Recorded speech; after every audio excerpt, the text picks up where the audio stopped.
brief moment as I listen to Misfits shout on stage. I will not spoil what I've heard.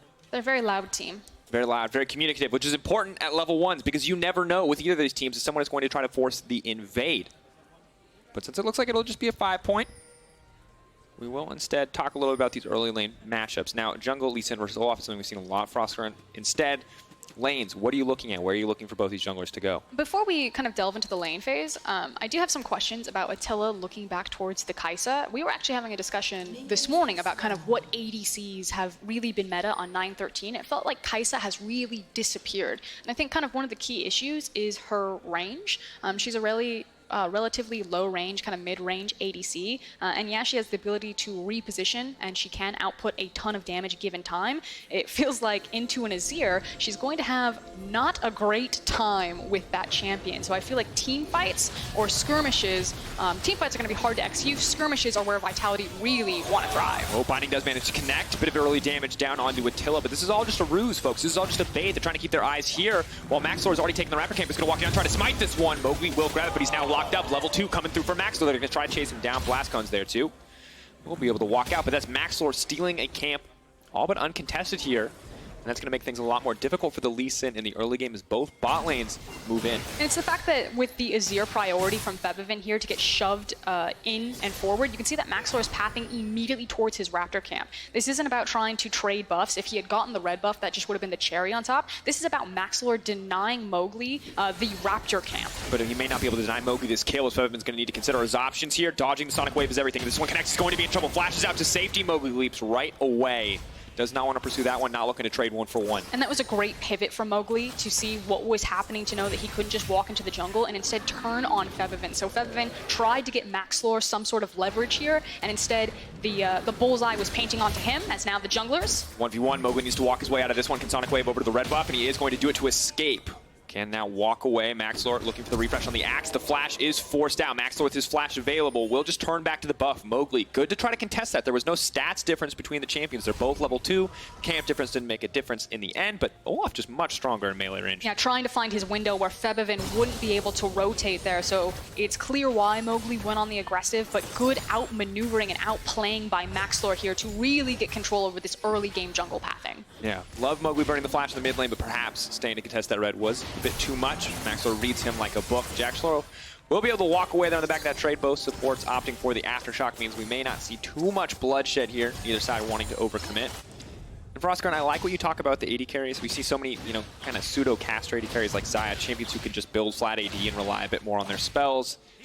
And you're right, and I'm curious to see what the build is for the Kai'Sa, because we did see the tier Muramana build be a bit more popular, a bit of a smoother item curve, can transition either into an AP or an AD build later in the game. But maybe he's just got something new to show us on Kai'Sa. This is a champion that constantly has the builds evolving.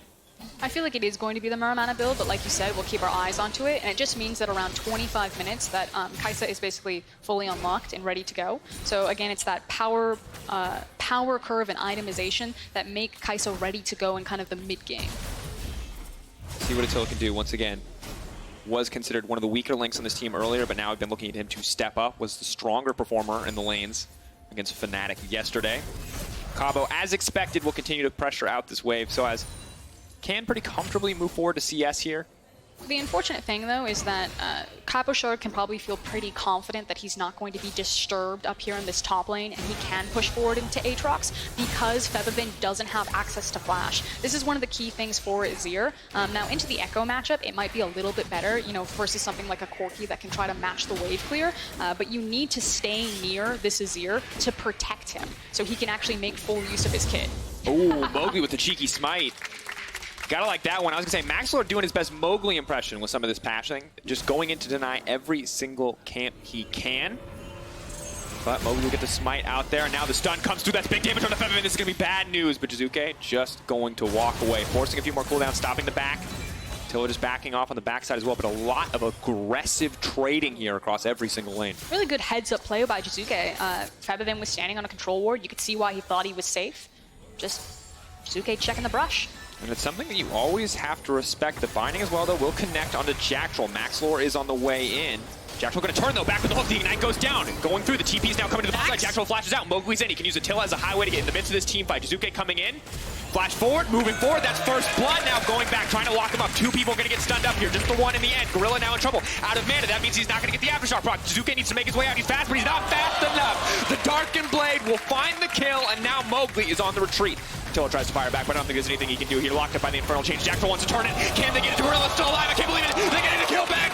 It's a bloodbath and a triple for sOAZ. And that means the Aatrox loses absolutely nothing by making the teleport down to the bottom. A triple kill now into his pocket. It is very well worth it, despite the fact that Cabochard got all of the free time with the wave. sOAZ is going to be a monster up here now.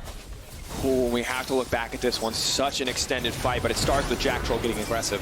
And it's the fact that they don't immediately lock up Jactroll with the initial feather pullback. At this point, Jiizuké's like, Han-sama is definitely going to be mine, but he expends the flash and does a good job by buying enough time in this initial skirmish, but without that flash, he's never going to get out safely here. So just trying to do as much damage as possible. And I think kind of the salt in the wound is the fact that Aatrox is the guy who's going to pick up all of these kills.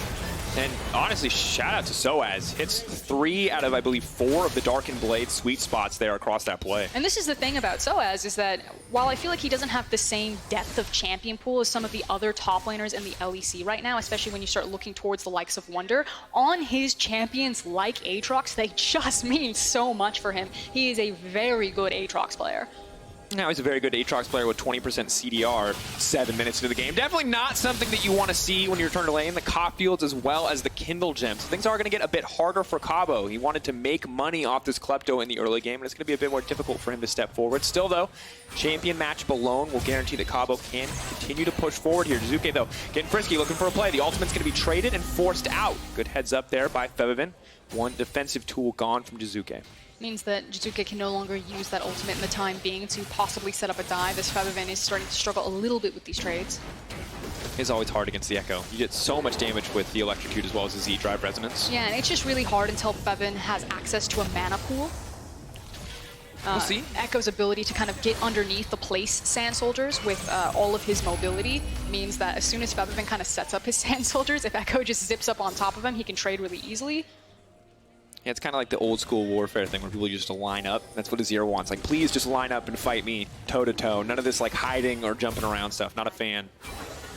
And Gorilla continues to be a nuisance. This is part of the reason why we see Lux banned a lot, I think, is moments like this. You can see how obnoxious this champion is. Heard from a lot of pro players that it's just miserable to lane against. It feels like you're laning against 3 champions. You just cannot kill the Lux when she has Aftershock. It just feels really bad in that she can take Aftershock and then just put all of her points into the W. So he's just shield. You're just immortal. And you just do ridiculous damage on top of it. It feels like to really kind of balance out Lux support that you need to somehow move the damage back into where she needs to make the choice. Do I put points into W so I can just win trades off of the passive procs versus putting all of your points in E or Q for either lower CDR or just better damage to be competitive in lanes? For now, Gorilla doesn't have to make that choice. The Misfits have chosen to pick up the Ocean Drake. That one will be spotted out, but will not be stopped by the side of Vitality. And in the meantime, Cabochard continues to dominate on the top side. We thought 3 kills for sOAZ. Surely it's enough to shift the matchup back into his favor, but it is simply not. Maybe forced to proc the ult here as Mowgli moves under the tower. Locking himself up here is difficult. Instantly forcing out the ult. The Infernal changes to connect. He's going to have a lot of healing if he can connect, but it's not going to be enough. The shutdown is there. 3 kills just means a shutdown for Mowgli. And the issue here is that he didn't have access to flash. You can still see that with the tower and Aatrox damage, that still is pretty big, but he doesn't have any sort of ability to contest with the wave clear. So Cabochard will still be pushed forward, but there's also the point of when is Maxlore going to give sOAZ the time of day? This Aatrox is strong if you fight with him, but if he just gets shoved under his tower, doesn't get any sort of assistance, it's going to be easy to make a dive like that on a flashless top laner. And it would be good to see that adaptation, something we haven't seen from Maxlore yet in this game. One more time at the top. Of course, instant ulti proc, wants the extra healing on the damage, but simply just not enough. Good job from Mowgli to immediately start with the Dragon Rage kick to make sure that you're pretty much guaranteed to land the Sonic Wave there. And difficult, you can see sOAZ target prioritizing Cabo because he knows he doesn't have any dashes, a nade in the kit, hoping to maybe force a flash out there, but will not work, will not connect on the sweet spot on the first cast of the Darkened Blade. And things in the top lane, supposed to be the strong point of the map, are getting a little bit difficult, and now we're immediately going to see a lane swap. No longer. sOAZ doesn't want anything to do with it. Get me away from that karma. It's also about the Rift Herald now being kind of the primary objective since Ocean has gone down. So Misfits continuing to try to drive tempo in this game and speed things up. But Vitality are willing to go toe-to-toe and very quickly match the lane swap. Now Mowgli, though, is spotted out on this play. Has to be careful. Binding connects, as you talked about how much burst damage the Lux can do. Now it's just an Olaf axe to follow, but it will not connect. Mowgli quick enough on the click, and of course still a relatively slow projectile. Warrior Enchantment for both junglers. Maxlore not going for any kind of tanky route. Has a lot of damage at his disposal, but will be spotted out on this ward, so it means that Vitality's bot lane knows that they need to play a little bit safer. Have to respect the potential for Olaf to just run at your face with that ultimate. Vitality right now are fighting for mid priority because they know if they get it, it dissuades Misfits from immediately starting the Rift Herald. So right now we're actually seeing a tug of war over who's going to get priority on this topside river to feel confident enough to start up Rift Herald. We're teetering on the edge of some sort of fight. This might just be that fight. Gorilla now stepping forward. Eyes on the binding. Where's it going to go? Mowgli's over the wall. Looks like he did lay down a ward, so they know that this is coming. Gorilla has connected the binding. A lot of damage on the lead. Sitting tries to leap out, but Febiven goes the wrong way. Mowgli with his might, it is not enough. Attila all on his lonesome with the exhaust is going to leap forward. They give him an exit with a bit of CC. Now Attila can walk his way out of the fight. Jiizuké in the midst of everything. Eyes on the Ekko. That is going to be so much damage into the midst of everyone. Z-Drive versus proccing. The ulti coming out. It is Jiizuké versus the world. Just Attila as a spectator in this game.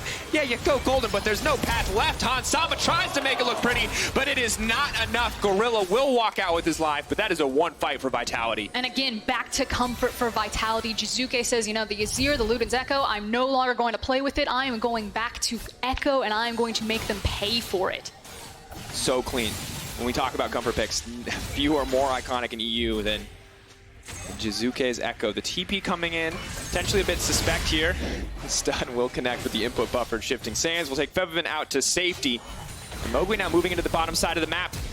Snare is still going to connect. sOAZ in trouble. No, the Dark and Blade timing is not there, and suddenly we have Vitality in control. But this was a triple kill Aatrox, and he is just getting 2v1 the entire time. Again, it just feels like Misfits, they're not grouping their resources really where they need to be. They're not playing around where they were finding their power. So this fight initially starts out and looks pretty clean. It's the fact that Gorilla hits 2 key bindings. You know, he chunks out Mowgli at the start of the fight. He then lands the binding right there on Jactroll, and you think, okay, this is finally for Misfits. They've done it. But this Ekko is able to just get right into the thick of things and cause so much destruction.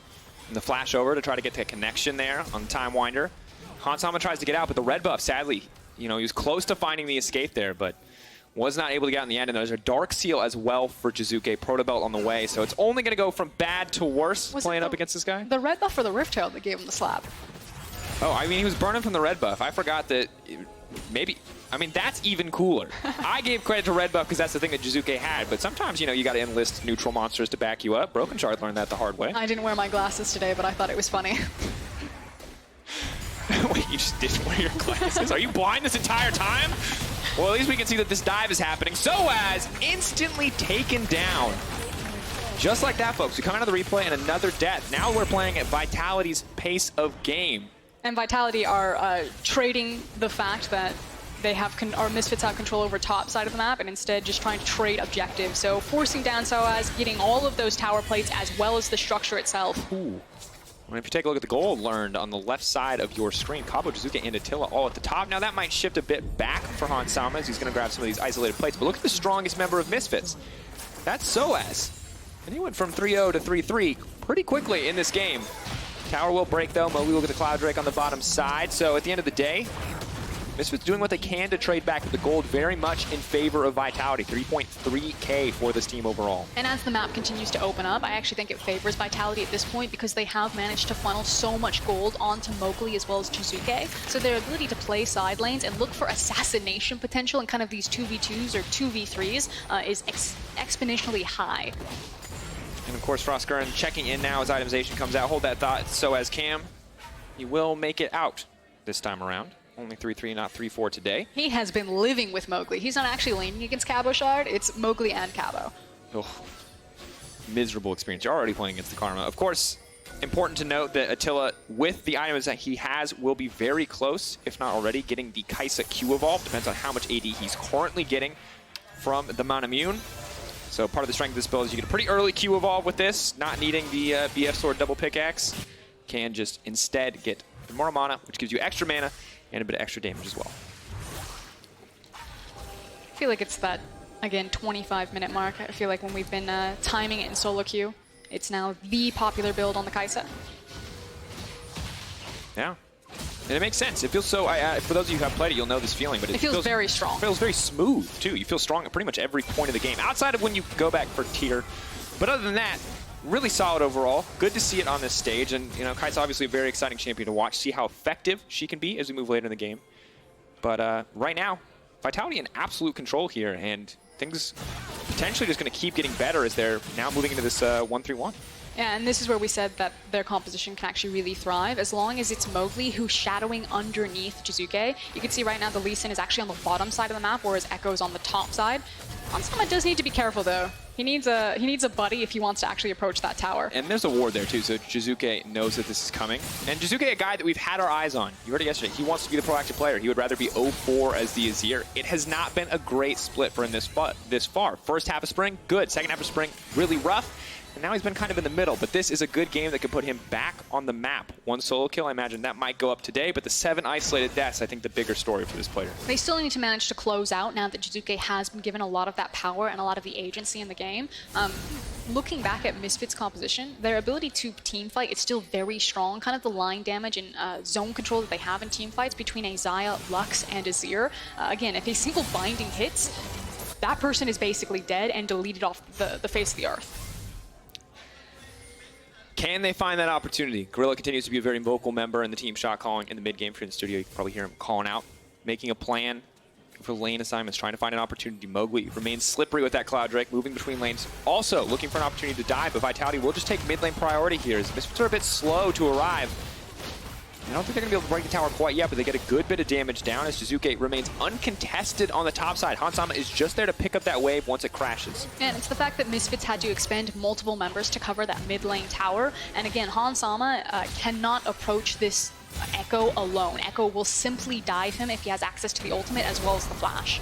Yeah, and the Protobell on top of that, there's just really no way for Hansama to get out, even with all of his sums up and available. Mid-game Ekko, one of the most terrifying champions in the game to play against. And now there's going to be a lot of pressure on Misfits. You can see Jiizuké's plan is pretty clear. He cleared the tower on the top side. He then reset. He's walking towards this red buff, but he's got the Lich Bang complete. He'll pick this up, and he'll probably kick himself out into that bot lane. And Jiizuké is going to continue to be a nuisance in these side lanes. And so Misfits need to either hit a binding, find a flank, start a fight. Something needs to happen for them to break this type of play pattern, or they're going to slowly watch their map disappear. For now, they're fortunate that Jiizuké is not really applying any more pressure here. We'll move now down to the bottom side. sOAZ will also have to respect the Ekko. Of course, a little bit of room for outplay. The way that Infernal Chains works with the Ekko ultimate is a bit interesting, depending on how it times out. But Jiizuké stepping forward into Maxlore. Third proc on the Z-Drive Resonance means he just speeds away. But a lot of potential burst damage. sOAZ not concerned, however. I mean, not concerned yet. Not concerned yet, because he knows that he has to hit the creeps. Could be concerned momentarily. Binding will not connect from Gorilla. So once again, looking for those opportunities to fish, looking for both teams to push up, potentially set up a bit of vision here. Jiizuké is trying to just get as many members as possible to commit to him to allow Vitality to shove down this mid lane tower. So Misfits are now trying to make their choice. Do I go with sOAZ and try to pick off the Ekko into the side lane, or do I commit to my mid lane and try to alleviate this pressure here? And Maxlore is being tugged around the map. Now sOAZ gonna be in trouble here. Protobell connects, third stack, Z-Drive Resonance. He's just going to walk away. Half of sOAZ's health in a single trade down. Jactroll sees his opportunity to move into the mid lane. Will sidestep there without that binding. There is no aftershock for Gorilla, much more vulnerable, but just the tower will be taken in the end by Vitality, knowing that sOAZ cannot TP mid. That's not something you normally see from Vitality. That was patience, that was control, that was Jactroll looked them dead in the eye and was like, not today, boys, you shall survive this one. Instead, they took what they came for, they got the objective, they turned it on the dragon, and they used this to reset tempo and make their backs. And now double Cloud 2 on the composition that wants to move around the map, that wants to move between the lanes. It's already hard enough to get away from Jiizuké. Will only get harder here. sOAZ can step forward, try to steal this one away, but Jiizuké will still have the last lap, will be able to grab that. And despite not having a lot of mana, still not afraid to step forward, clear out this vision. sOAZ has to be very careful. He's level 13, and we've seen Jiizuké hit this Aatrox, and he hits him very hard. But the ward is still alive for Jiizuké. He's determined here with this blue buff. He's playing a little bit with fire here because his team's not actually in position to make use of this. Yeah, but Gorilla's... Oh, just gonna... That is the second time we have seen a Vitality player not commit for a kill. That's wild. I sincerely thought he was going to wait. So here's the thing. He did his job. Like, he dragged 4 members, but... No, but there it is. Okay. There you go. Some of the old roots coming through. Now he has been locked up over the wall. Attila now trying to escape from this one. Aftershock proc, so Jactroll quite tanky for a little bit of time, but Mowgli's on the way in. Maxlore has to be careful. It's not actually old Vitality unless Attila actually dies there. So this is new Vitality because Attila survived. He got the kill and walked out. Good look overall for this lineup. Both teams at 2 and 5. Vitality now looking to go up to 3 and 5 if they can find the win here. 6.5 gold lead. 6.5K. Much more impressive than 6.5 gold. And Cabochard coming around the corner here.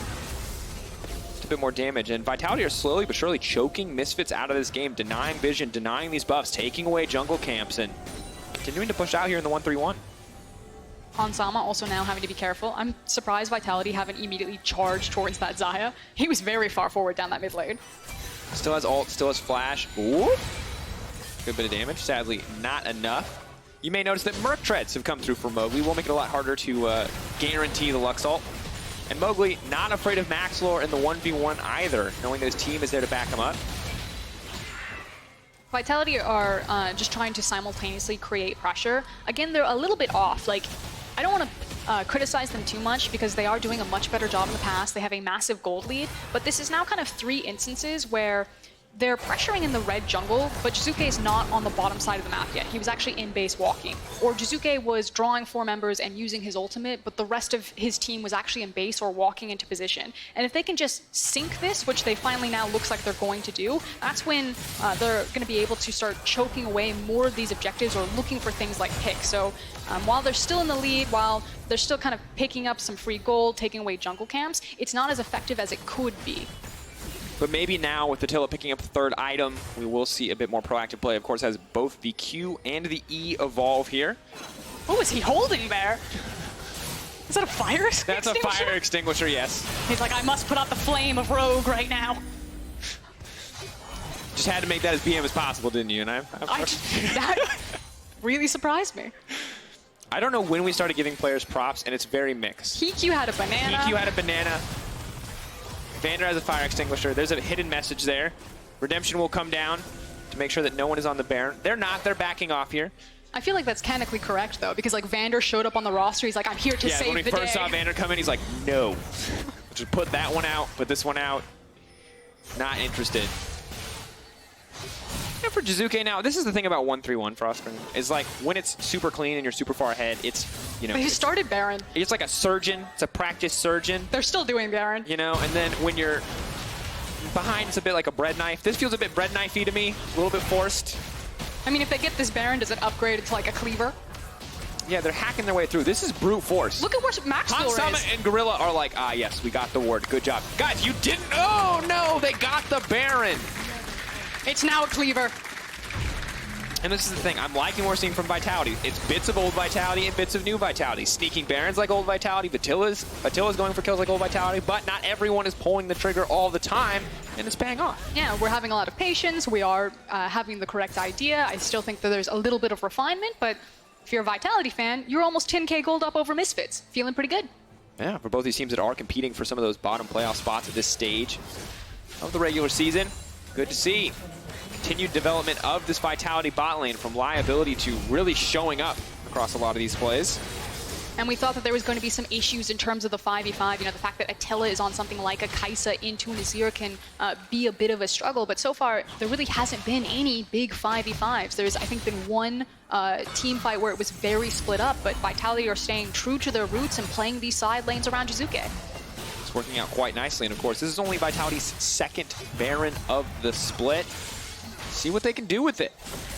And of course, when you look at damage dealt to champions, it's, you know, you see the karma in the top lane. Otherwise, it's mostly been the Ekko show. Across these team fights, across all this poke, you see that sOAZ just has to eat every time he wants to step forward and clear the wave.